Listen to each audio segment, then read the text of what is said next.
Welcome to TPM Vid's Disney Beat, where we talk about all things Disney.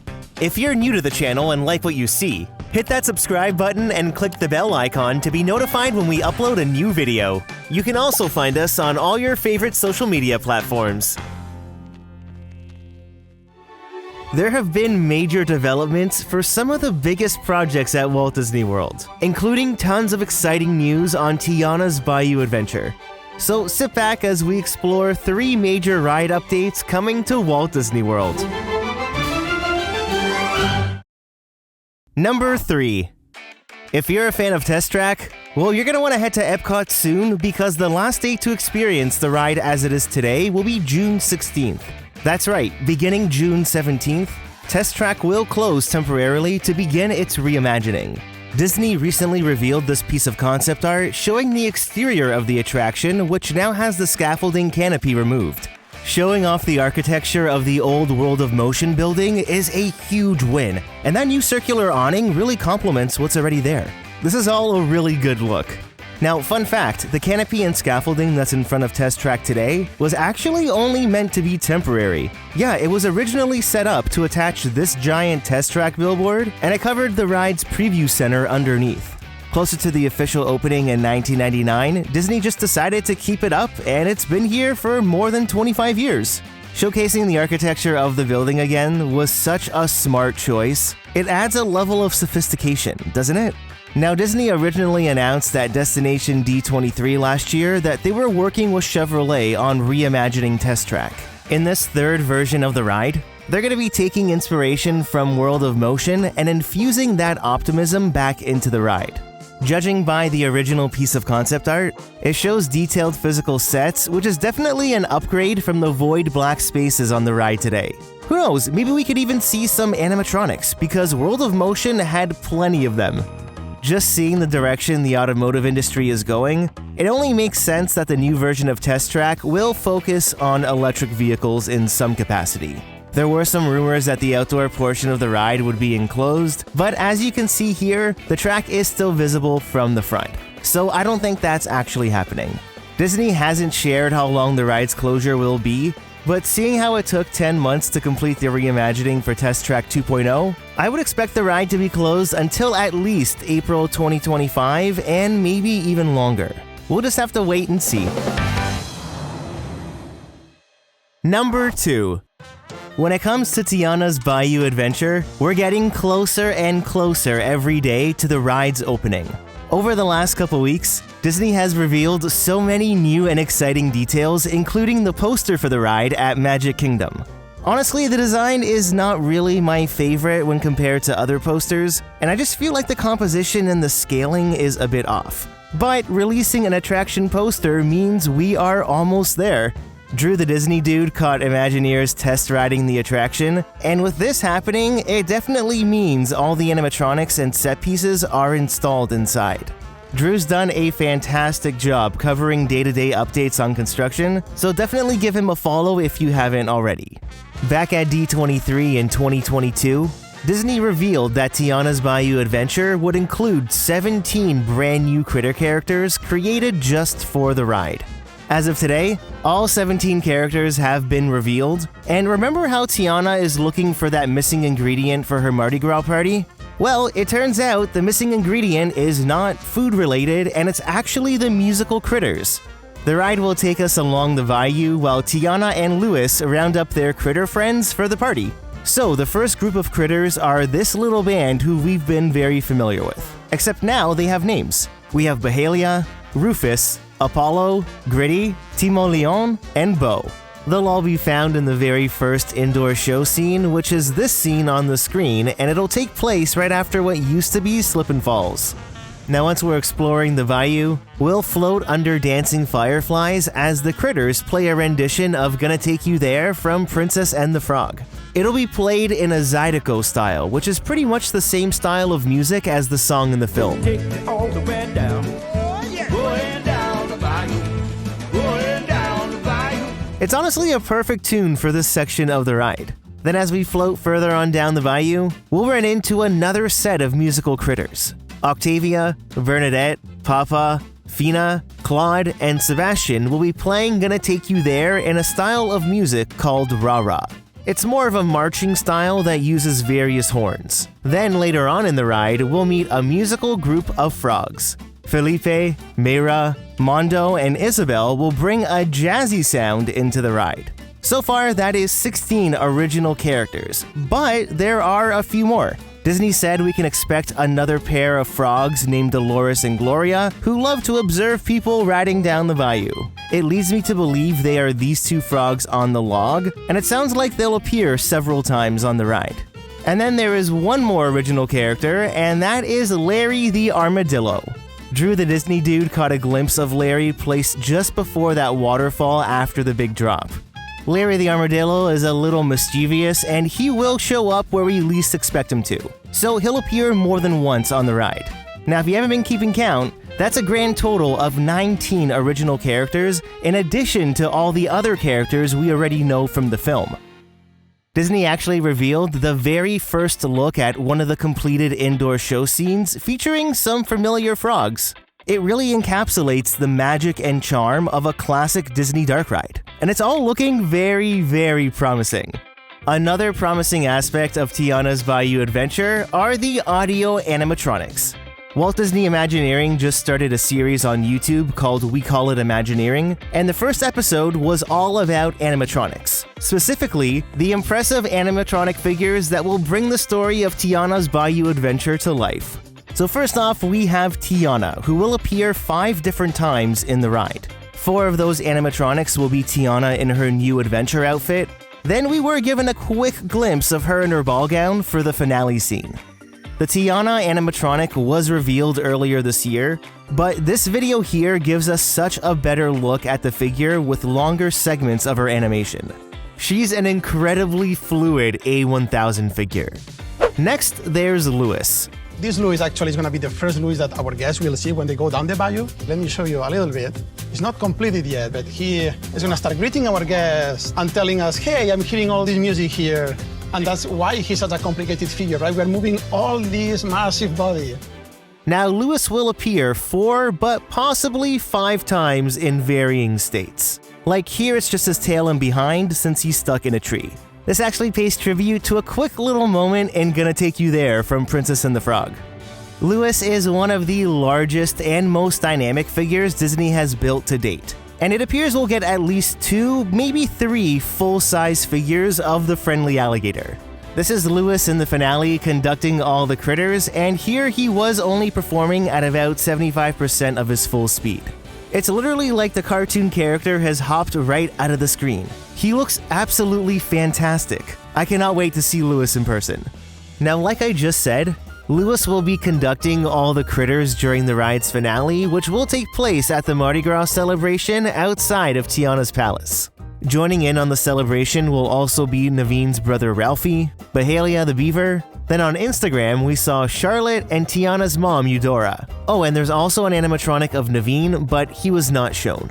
Then finally, there is Mama Odie, who will appear twice on the ride. Once by herself, which seems to be this scene in the concept art which takes place before the big drop. Then once with Juju the snake looking over some delicious beignets. Now, all of these animatronics shown were for the ride at Disneyland, since the animatronics for Walt Disney World had already been installed at the time of filming. As you can see though, Disney's claim of there being dozens of animatronics on the ride is true. So for anyone who was pessimistic saying there will only be 17 animatronics in total, you were very, very wrong. So now you might be asking yourself, just how many animatronics and animated figures will there be? Well, there were some clues in that Imagineering episode. Each time one of the animatronics was shown, there was their name followed by a corresponding scene number. So this would be Tiana in Scene 5, and this is Louis in Scene 5. For Mama Odie with Juju, it says Scene 12, which is the very last scene on the ride. They'll probably appear right around the area with Brer Rabbit. Now, see that number 42? I'm almost positive that this is the final count of animated figures and animatronics as of this scene, which is the last scene. How can I be so sure? Well, there was this brief clip of the scene breakdown. If we look at some of the other animatronics from earlier scenes, they also have these numbered sticky notes. Scene 5 Tianas says 16, then in Scene 7 you can see it says 26. Now Scene 5 is this piece of concept art which features 11 different characters including the frogs. Now I'm unsure if the picture Disney released of the frogs are from this scene or not, so there could be 11 or 12 different characters. Either way, the total as of Scene 5 is 16. Now no animatronics were shown for Scene 6, but thanks to the list, we know Tiana and Louis appear again together. So now we're at 18, plus these 6 critters playing the rah-rah music brings the total to 24. Once we get to Scene 7 with Louis stuck in the tree stump, we add 2 more and tally in at 26. The next number before getting to Mama Odie in Scene 12 was right beside Ralphie in Scene 11. It is a bit hard to make out, but after some upscaling, you can see it says 39. Between the finale and Mama Odie at the end, it makes sense that there would be one more figure. Maybe it's another Larry the Armadillo. So I'd say expect at least 42 animated figures. And it sounds like a major animatronic will be placed in a spot where there wasn't one before. Now Tiana will appear 5 different times on the ride, and the first time we'll meet her appears to be in the millhouse as we go up that lift hill. So in the scene breakdown, the first Tiana animatronic was marked as Scene 3. In this photo from Blog Mickey, the frogs in front of the big drop were marked as Scene 2. This means the first lift hill is Scene 1, and we know Scene 5 is that first indoor show scene after Slip and Falls.